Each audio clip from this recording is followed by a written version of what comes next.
সবাইকে শুভেচ্ছা। আজ কথা বলবো সখীপুর বাসালের নির্বাচন নিয়ে।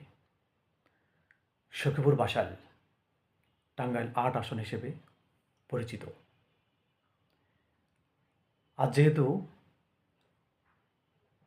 বিভিন্ন দলের প্রার্থীদের এবং স্বতন্ত্র প্রার্থী যারা তাদের মনোনয়নপত্র যাদের বৈধ হয়েছে তাদের নাম ঘোষণা করা হয়েছে, সেজন্য তাদের নিয়ে আলোচনা করব। সখীপুর বাসালে অর্থাৎ টাঙ্গাইল ৮ আসনে বিএনপি থেকে মনোনীত প্রার্থী অ্যাডভোকেট আহমেদ আজম খান, তার মনোনয়ন বৈধ ঘোষণা করা হয়েছে।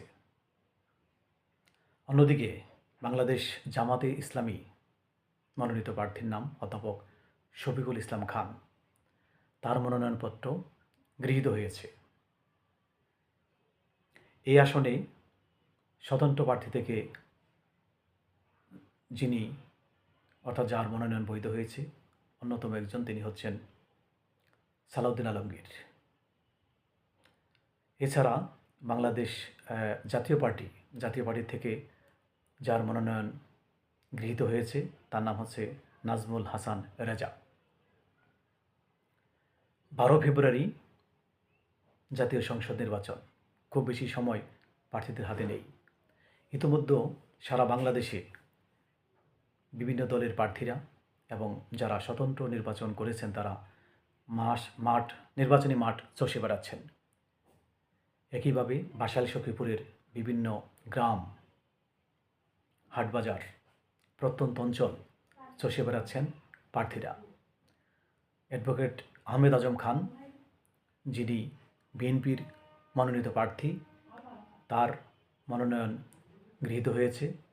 তিনিও নেতাকর্মীদের নিয়ে অর্থাৎ বিএনপি, যুবদল, ছাত্রদল, বিএনপির অঙ্গ সংগঠনের নেতাকর্মীদের নিয়ে সখীপুর বাসালের প্রত্যন্ত অঞ্চল থেকে শুরু করে সর্বত্র এই সংসদীয় আসনের সর্বত্র ভোট প্রার্থনা করে যাচ্ছেন।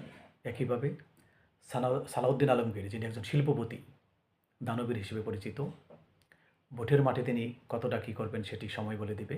তিনিও তার সমর্থকদের নিয়ে ভোট প্রার্থনা করে যাচ্ছেন।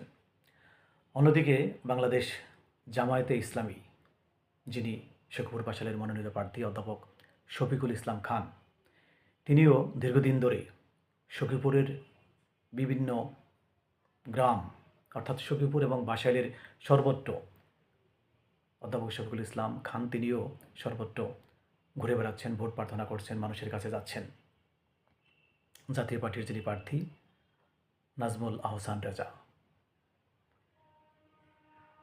অর্থাৎ আজকে যেহেতু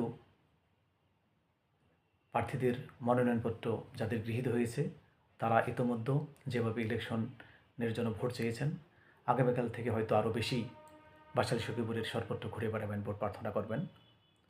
দেখা যাক আগামী 12 ফেব্রুয়ারি জাতীয় সংসদ নির্বাচনে কে হবেন এই আসনের, টাঙ্গাইল ৮ আসনের আগামীর সাংসদ, কে হবেন জনগণের সেবক, সেটির জন্য অপেক্ষা করতে হবে। এছাড়া এই আসনে মনোনয়নপত্র গৃহীত হয়নি, তিনি হচ্ছেন বীর মুক্তিযোদ্ধা শেখ হাবিবুর রহমান সাহেব।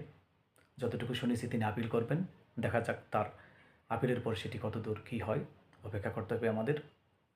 এটুকু বলা যায়, বাসাইল সখীপুর এই আসনটি টাঙ্গাইল ৮ আসন হিসেবে পরিচিত।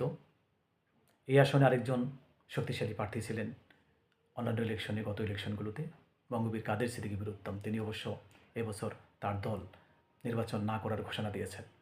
এখন ভোটের লড়াইয়ে অ্যাডভোকেট আহমেদ আজম খান, জামায়াতে ইসলামীর অধ্যাপক শফিকুল ইসলাম খান, স্বতন্ত্র প্রার্থী সালাউদ্দিন আলমগীর, জাতীয় পার্টির নাজমুল আহসান রেজা, তাদের মধ্যে কাকে জনগণ বেছে নেবেন তার জন্য আমাদের অপেক্ষা করতে হবে। তবে সকল প্রার্থীদের আমরা শুভকামনায় রাখলাম। বাকিটা উপরওয়ালা যাকে নির্ধারণ করে রেখেছেন এবং জনগণ যাকে বেছে নেবেন তিনিই হবেন সখীপুর বাসালের কাণ্ডারি। সবার জন্য ভালোবাসা।